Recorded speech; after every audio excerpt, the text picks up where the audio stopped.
Okay, the goal is the same. The function looks a bit different. I'm still trying to make the function be continuous by identifying the value of a. So my thought was the same as before. It is a piecewise function, so it definitely could have a jump. If there is a jump, it's going to occur at x equals 7. So I don't know that there's a jump, but if there is one, it will occur at x equals 7 because that's the transition x coordinate. Questions? Could have a removable. Could have a vertical asymptote.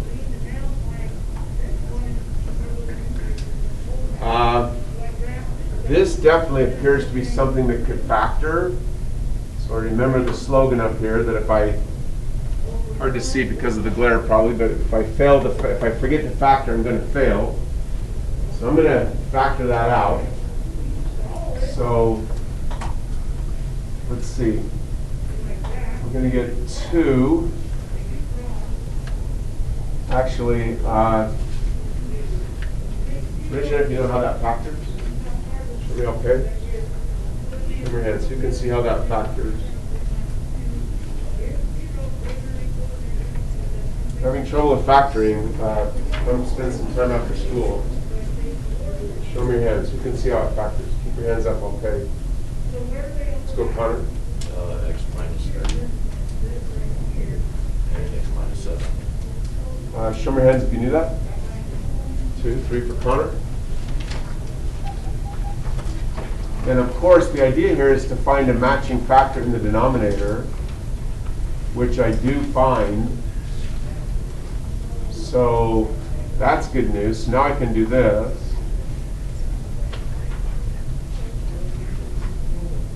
So the x minus 3 is extra.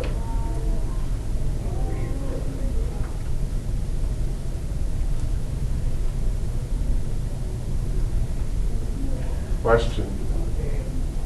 You need to talk through anything again. A chance to catch up on your notes, just kind of watching your pencils. So.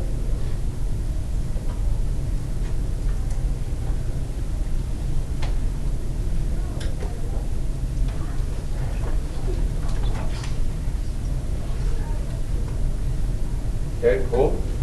Remember, this is simply a formula for finding every xy pair. This bothers some people. All that means is, as you think of the list of xy pairs, you're going to use this formula to find all of those xy pairs except when x equals 7. That's all this means. So you come down this list and you find all these xy pairs. When you get to x equals 7, you no longer use this formula. Instead, you use this formula. So I know that when the x coordinate is 7, the y coordinate is going to be a. All of the other x coordinates are found using this formula. So all the other xy pairs are found using that formula. Question? Cool. So I also noticed that really, rather than use this formula, I would much prefer to use, see, that's going to equal 1 unless x equals 7.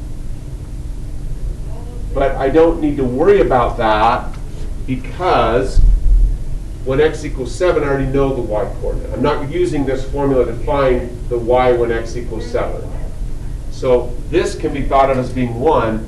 Now I have a very simple formula. 1/2 multiplied by x minus 3. This is how I'm going to find every value for f as long as I only use x coordinates or any x coordinate other than 7. So this is the key to the whole problem, is this is the formula I want. That's the formula I'm going to use to find all the xy pairs. Question?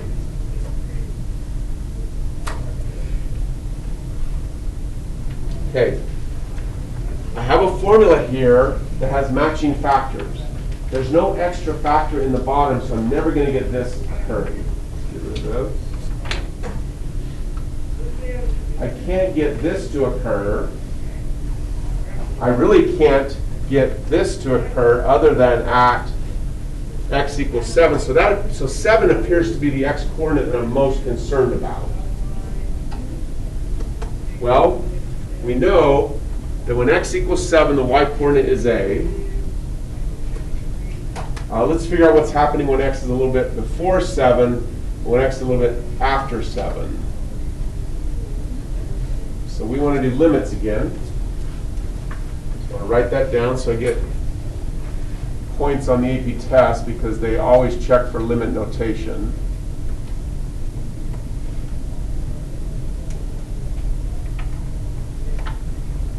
Okay, show me your hands if you know what goes in this box. Free to talk to each other.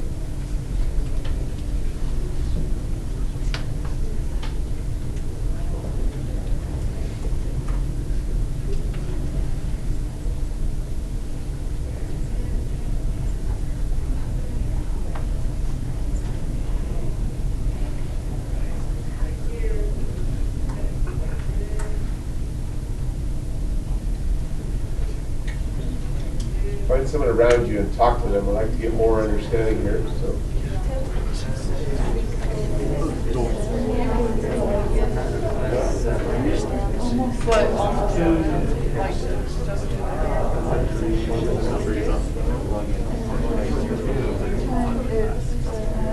Show your hands. Who's got it? Show me. Lexi. What'd you say? 2. I haven't done it yet. Hold on. So, raise your hand if you got this. 2 points. 3 for Lexi. Wade, if you need me to show the details where it comes from. Why is the limit a instead of 2? Tell me why you think it's a, then I can help correct your thinking. Since, like, as we know that as it gets closer to 7, we know that 7 is going to be equal to a. So if it's never going to be, it's not going to actually be 7, because that means it would never actually equal a. No, it's very well said. Yeah, the way the formula works is that if the x-coordinate is precisely 7, the y-coordinate is precisely a. If, however, the x-coordinate is anything else, we don't even look here. So your eye should not be drawn here when x is only getting close to 7. It's being drawn to the formula, which we were able through factoring to make much simpler. So really, as long as we're not using an x-coordinate of 7, we can just use this formula. So Lexi plugs in close to 7 minus 3 is close to 4. Close to 4 divided by 2 is definitely close to 2. So this is very close to 2 here. By the same argument, this would also be close to 2. 3 points for Zara. Did I answer your question? Okay. And of course, the pen won't work. Questions?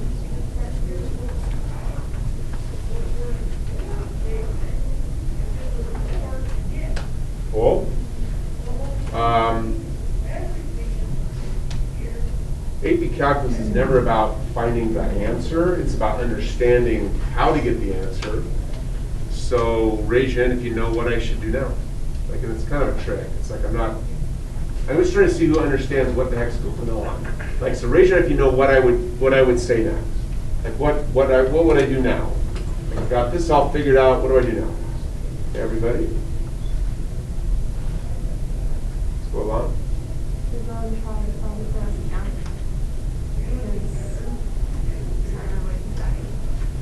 When x approaches 7, it equals 2, but x, 7 equals a, so there's a jump that it equals 7. 3 points. Not quite, but really close. So what I'm noticing is, hey, the limit as x approaches 7 from the left is 2. The limit as x approaches 7 from the right is also equal to 2. So there's no jump. Like I've found out that there is not a jump in this function because the left and right limits match. It's the only place where a jump could possibly occur. For removable, I've got to make sure that the overall limit is exactly the same as if I don't want to have a removable, because I want it to be continuous. So I want the overall limit to match the value of the function. Well, currently f of 7 is equal to a. So hands up again. What do I do now? It feels like I'm asking a dumb question and you're understanding perfectly. It's like you're sitting there going, this is a dumb question, and you're understanding. Just raise your hand and I'll call on you and you'll get some point. So let's go. Ridley. You're gonna make a equal to. There we go. Because I want, that's why I said it felt like a dumb question. I want these three to be the same. That's what makes the function continuous. How many knew it? 2 points, 3 for Ridley. Question. Del should bring in 20 seconds. Good work.